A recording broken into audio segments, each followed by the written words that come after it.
All right, hello everyone, and welcome to our monthly pick-a-pile reading for Scorpio season. So I'm really thrilled to be able to do pick-a-pile readings again. I think this is a format that's really going to stick and work for us. So if you weren't following me back when I was doing pick-a-pile readings on like YouTube and Instagram Live and all that kind of stuff, I'll go through my system with you right now.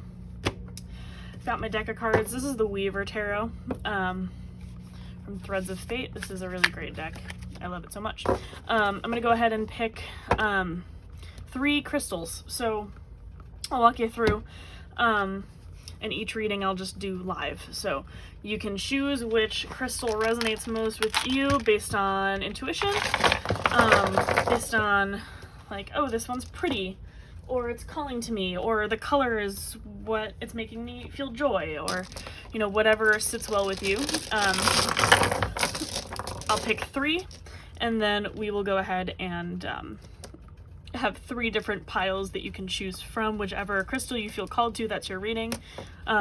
Sometimes it's okay to feel called to a crystal that doesn't resonate with you at that particular moment in time. That's okay. Sometimes it's a message you're not ready to hear yet. Sometimes it's a message that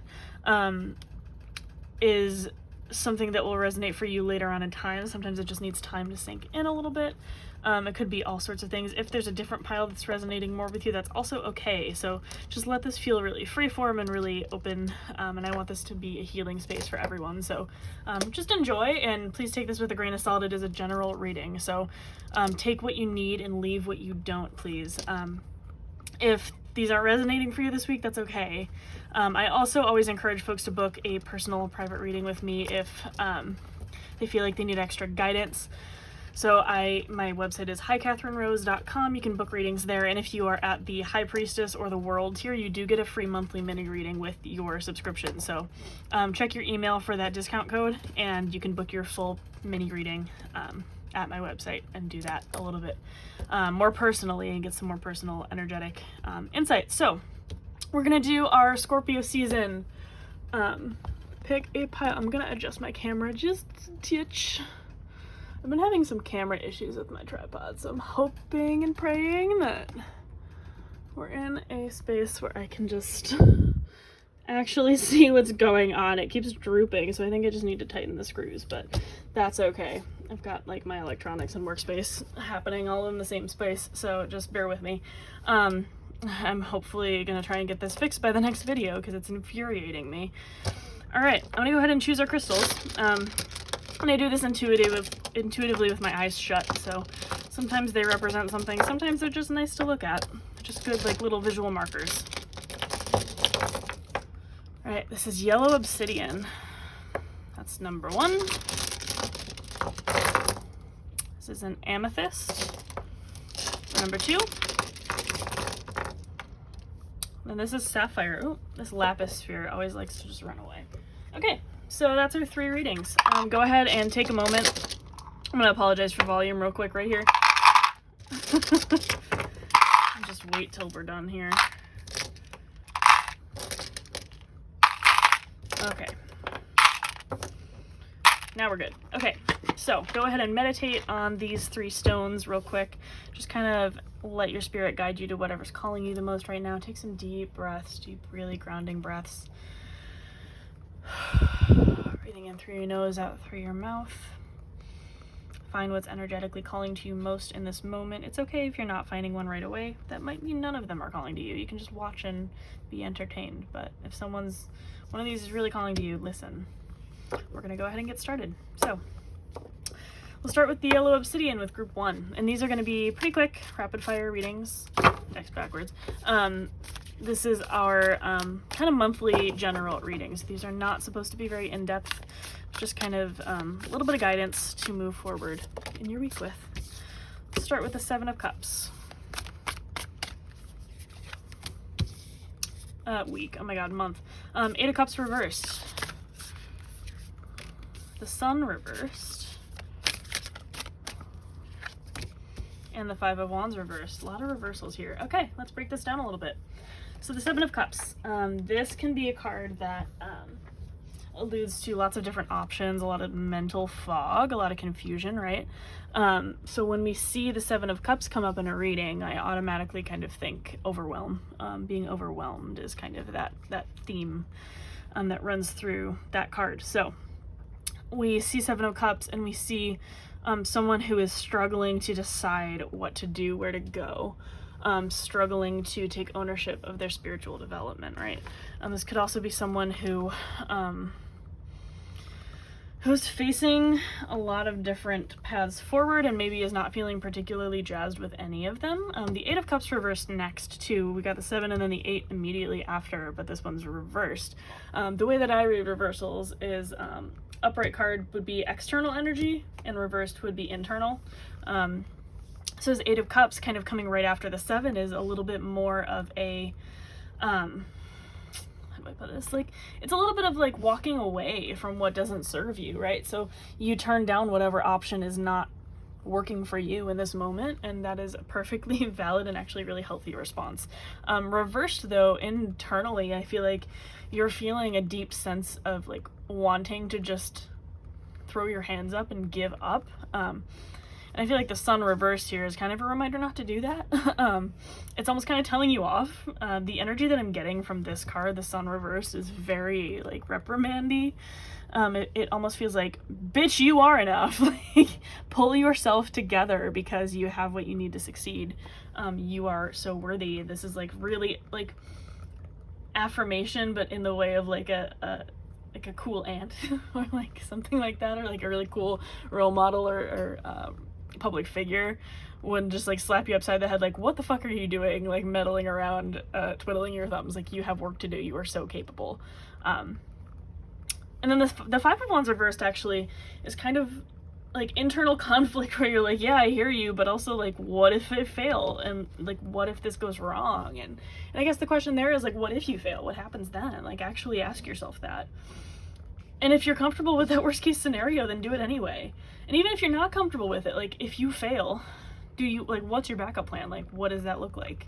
Like, what is the worst thing that could happen here? Like, obviously if it's a life or death situation, maybe that's a little bit of an extreme one, but this can also be like what if you launch a new product and it fails? Or what if you ask a person out and they turn you down? Like, the worst that can happen is no. And like, yeah, rejection sucks, but we pick ourselves up. And I think, you know, my business coach says, I can't remember the exact wording, but this came up this week in a coaching call. Something along the lines of like, we either get what we want or we learn the lesson we need. And that's kind of what's happening here. Like, you either get what you want and, you know, you're told yes and you get what you need to move forward into, or you learn something about yourself that you didn't know before and that you really need to progress through healing and like your life, truly. This is a really great reminder. All right. I feel good with that energy, and I hope that this is some good guidance for you. If this felt like it called out to you, this is maybe a little bit of a nudge in the right direction to just like make a decision and think critically about what really could go wrong. Like, maybe it's nothing. Maybe it is something, but you know, it doesn't always have to be something if it's not actually anything. All right, let's do reading number 2. If this amethyst is calling out to you. I'm gonna go ahead and shuffle one more time, and then I'll pull some cards. And again, this is Scorpio season energy, so really keep in mind, I don't actually do astrology readings, but I do incorporate astrology into a lot of my practice. So when we're talking about Scorpio season, we're talking about transformation, we're talking about rebirth, we're talking about secrets, we're talking about like what is on the shadow side of this thing that like we don't really like to think about, but we have to in order to move forward. Okay. Seeker of Coins reversed. Conqueror of Coins reversed. So this is the Page in the Night. 5 of Coins. And the 6 of Cups reversed. A lot of coins. Okay, let's talk about it. Amethyst, too, is a stone of relaxation, of clarity, of wisdom. So if that resonates with you, then let that do what you would like it to do. Take that for what it's worth. The Seeker of Coins reversed. This is someone who sees opportunity and takes it, but I think internally there's a little bit of doubt. A little bit of imposter syndrome here too. I feel like that's going to be a common theme. This is someone who is letting like past failures get to them. And especially, you know, the Seeker and the Conqueror, this is the Page and the Knight. This is a gender neutral deck, so the terminology is a little different. And the Coins is also the Pentacles, if you're working out of the Rider-Waite system. Trying to kind of integrate this with the Tarot Basics lessons that we're doing on Patreon too. So if you're following along, the Suit of Coins and the Suit of Pentacles are the same thing. You can call them either one, whatever feels better for you. So the Seeker of Coins is someone who, this could be you, it could be someone else in your life, who sees opportunity in front of them and then is like, nah, it's too hard, or like, nah, that's too much right now. And there's always a reason to say no. There's this like internal imposter syndrome or conflict that's just like constantly pushing you away, like, oh, someone else could do it so much better than me. Or like, oh, someone else is already doing that, so I can't. But like, Rihanna launched Fenty Beauty when there was already like MAC and Sephora doing the same thing, and she's, you know, making so much money off of that. That's clearly a success. So no one's doing it like you. Like no one is also you doing that thing. So you always have something new to put into the world. And then the Knight of Coins after that, that's a reminder of patience too. The Knight of Coins is really slow energy. It's really almost kind of got you like tapping your toes like, okay, I know it's coming, but like any day now. And you're feeling like you want that one perfect opportunity to come along, and it's just not, and it's pushing you into this Five of Coins mindset of poverty and like a poverty mindset and focusing on lack instead of abundance. You're only focusing on what you don't have instead of what you actually are aspiring to, and you're not putting yourself on the same level as what you're looking to. So this is like almost like a manifestation reminder. This is like you, like a closed mouth doesn't eat, right? So if you don't ask for what you need, you won't get it. So it's a reminder to just kind of like if you are in this poverty mindset of like, oh, I'm never going to catch up, like this is always going to be burdening me, you aren't going to catch up. You're not going to open your mind to the possibility that you are worth abundance, right? And again, I'm not saying, you know, so when we talk about especially financial abundance, I'm not ignoring the fact that, you know, especially in capitalist society, money is an oppressive tool. And to an extent, money is energy, I believe. But it's also withheld from people who are marginalized and oppressed. And when you allow the oppressors to get in your head, if you're one of those people who is constantly in a state of poverty or lack, whether it's financial or otherwise too, if it's like emotional lack too, that could also resonate, or career, like I'm always the bridesmaid, never the bride, like with the promotion kind of a thing, this could also apply. Putting yourself in the position of like your brain is so conditioned by the oppressor that you're not worth abundance, that you just shoot yourself down at every opportunity, and like do not let the oppressor get into your brain, kind of a thing. And then the Six of Cups reverse is kind of just a reminder not to get stuck in the past. It's, you know, nostalgia is great, but if you only limit yourself to what you've already done, you're never going to grow. That's a pretty clear note too. That feels like a really clear message. Wow. Okay. I hope that this resonated for folks that chose the Amethyst. This feels like a good path forward. All right. And then we've got pile number 3. If you chose this little sapphire here, this reading's for you. I'm going to go ahead and shuffle one more time, and we'll get into it for Scorpio season. All right. And then again, I know that I kind of already mentioned this, but when we talk about Scorpio, so think about, if you know anything about astrology, so this could be a teachable moment for you if you know nothing about astrology. Scorpio is the kind of, it's actually one of the signs that no planet is exalted or fallen in, I believe. I could be misspeaking, but this is something that's in my study this week, which is why it's coming up for me. Scorpio is a sign where like no planet does really well, but also no planet really suffers there either. It's kind of like a breeding ground for transformation, really, and that's kind of what Scorpio stands for. So when you're thinking about these readings, think about the potential for the information you're taking in to like really transform where you're at and help you dive into your shadow self and confront the parts of you that need healing, that you like make you cringe and you're like, oh, that's not a good part of me. Like we've all got a shadow side. We all can't like every part of our personality, and that's okay. Like you're not for everyone. Like you just can't please everybody. But healing the toxicity is a really major theme with Scorpio. Okay, let's go ahead and draw reading number 3. We've got Death reversed. That's funny. This is the card ruled by Scorpio. 4 of Wands reversed. 2 of Coins reversed, and the 10 of Wands. Okay, another reading with a lot of reversals, guys. This is some blockage energy, so keep that in mind.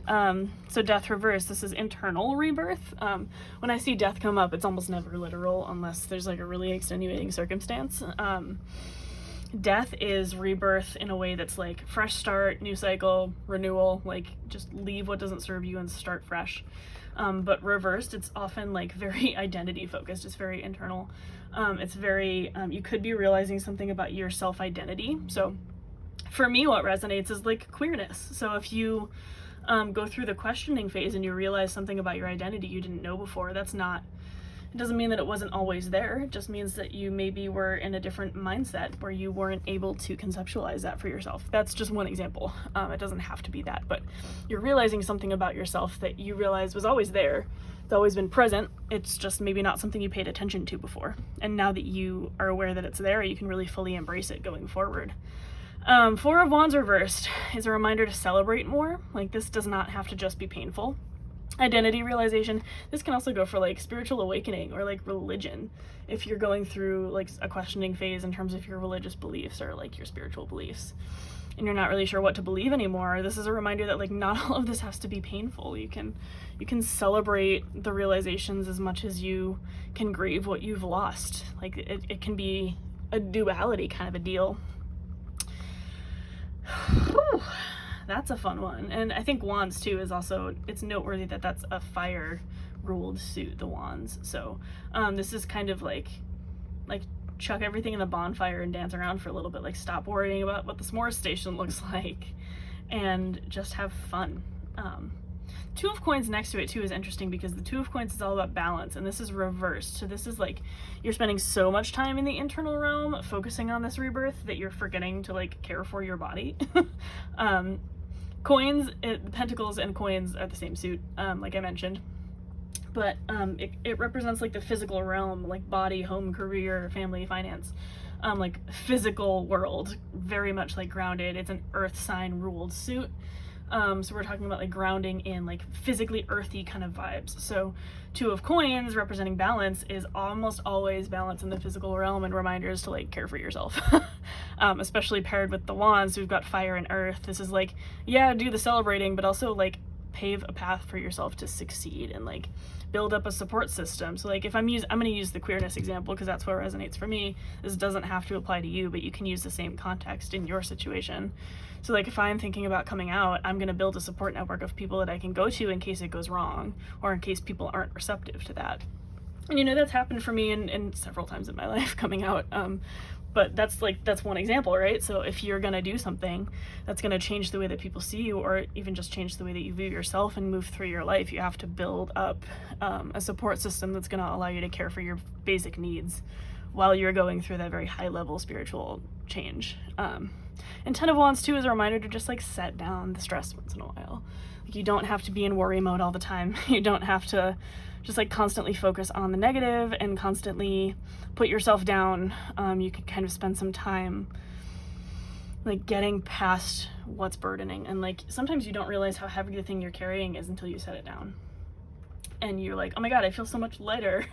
Even if it's just for a couple minutes to take a drink of water and like take in the scenery, it's a needed break, and you need to make sure that you're scheduling that in for yourself. Awesome. Great. I hope that this resonated. And again, please feel free to tell me what resonates for you and start a conversation. I really want to talk about this in Center Community. Drop it in the Discord, drop it in the comments. We want to hear from you. So whatever Scorpio energy you've got for yourself, I hope that this reading kind of helps you center that. And even if you heard something that you needed to hear in a reading that you didn't initially choose, that's cool. Like, if it's making your life better, more power to you. So absolutely drop it in the comments, drop it in the Discord, keep me posted. Let me know what you need from me, like what you want to see, what energy you like from this reading, what you want me to change. I can try some different, like I can try like candy bars, like Kit Kat, Milky Way, Starburst. I have a candy bowl in my workspace because naturally I'm a Pisces. don't come at me. I need some comfort once in a while. Pisces in my 4th house too, so like, hi, I need to be very comfortable in my home. If you have any questions, absolutely drop them my way. I'm really happy to work with you, and I will see you next time for the Sagittarius season reading, which is happening November 23rd is the first day of Sagittarius season, so you'll see that video dropping around then. If not exactly on the 23rd, then a little before or after that, depending on what my schedule looks like. So keep me posted if you're on a tier that also includes the tarot basics lessons and the weekly astro forecast readings. Those come out the weekly astro forecast is weekly, obviously, but the tarot basics comes out, I try to keep it to at least bi-weekly, but sometimes weekly, depending on how energetic I'm feeling and what my books look like, how many readings I'm doing for people. So stay posted for that, and I hope that you have what you need. And if not, drop me a line, send me an email, shoot me a comment on Patreon, send me a message. I want to hear from you. So all the best energy, love always, and happy Scorpio season. Bye-bye, y'all.